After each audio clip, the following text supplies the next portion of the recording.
গাজায় নির্মিত এই দেয়ালের সঙ্গে লেবাননের কী সম্পর্ক? নতুন স্যাটেলাইট ছবিতে দেখা যাচ্ছে ইসরায়েলি সেনা আইডিএফ গাজার দক্ষিণ পশ্চিমাঞ্চল থেকে উত্তর পূর্বাঞ্চল পর্যন্ত 6 কিলোমিটার দীর্ঘ এই দেয়াল তৈরি করেছে। এটি মিলিটারির করা ইয়েলো লাইন বা হলুদ রেখা বরাবর তৈরি হয়েছে। আইডিএফ 2025 সালের অক্টোবরে ট্রাম্প প্রশাসনের মধ্যস্থতায় যুদ্ধবিরতির পর এই হলুদ রেখার বাইরে নিজেদের সরিয়ে নিয়েছে। এই লাইন আইডিএফকে গাজার অর্ধেকেরও বেশি অংশের নিয়ন্ত্রণ দিয়েছে।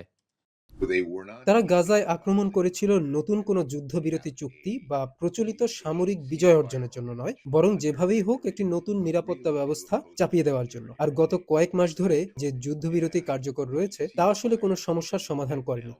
তাই তারা মনে করছে যে তাদের সেখানে থাকতে হবে, গাজার অর্ধেক অংশে থাকতে হবে, এবং সেটি অনির্দিষ্টকালের জন্য হতে পারে। এটি স্থায়ী নাও হতে পারে, তবে অনেক দীর্ঘ সময়ের জন্য হতে পারে।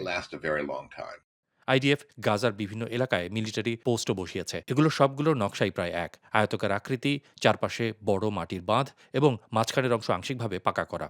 কিন্তু কেন? তারা যা করার চেষ্টা করছে, একবিংশ শতাব্দীতে এর কোনো স্বীকৃত পরিভাষা নেই। প্রায় জাতিরাষ্ট্র পূর্ববর্তী যুগের কাজ বলে মনে হচ্ছে, যাকে ইংরেজিতে বা মধ্যযুগে বলা হতো মার্চ।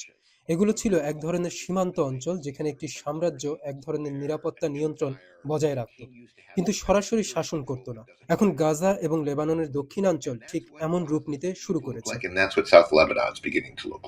তাহলে কি হচ্ছে লেবাননে? মার্চের শুরুর দিকে ইরান সমর্থিত মিলিশিয়া হেজবোল্লার রকেট হামলার পর লেবাননে একটি স্থল অভিযান শুরু করে আইডিএফ।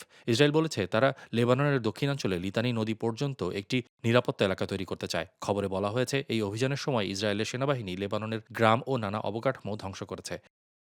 এ পর্যন্ত 10 লাখেরও বেশি মানুষ ঘরছাড়া হয়েছেন।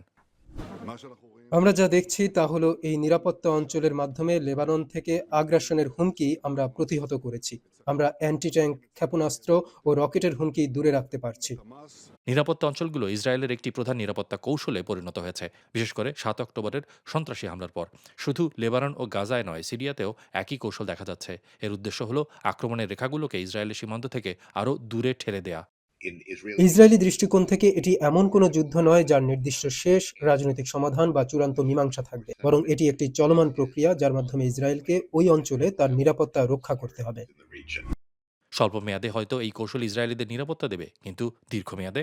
গাজা, লেবাননের দক্ষিণাঞ্চল, এমনকি এখন পুরো লেবানন ও অবশ্যই বৈরুতের মানুষের জন্য এটি একটি বিপর্যয়। আমি মনে করি এটি ইসরায়েলের আন্তর্জাতিক অবস্থানের জন্য একটি বিপর্যয়। ভবিষ্যতে ইসরায়েলের ভেতরেও এর বিরুদ্ধে কিছু প্রতিক্রিয়া দেখা যেতে পারে। আমার ধারণা বেশিরভাগ ইসরায়েলি মনে করেন তারা একটি বৈরী অঞ্চলে বাস করেন এবং কিছু উদ্যোগ দরকার। কিন্তু আমার ধারণা তারা এও ভাবতে শুরু করবেন যে অনেক বেশি মূল্য দিতে হচ্ছে।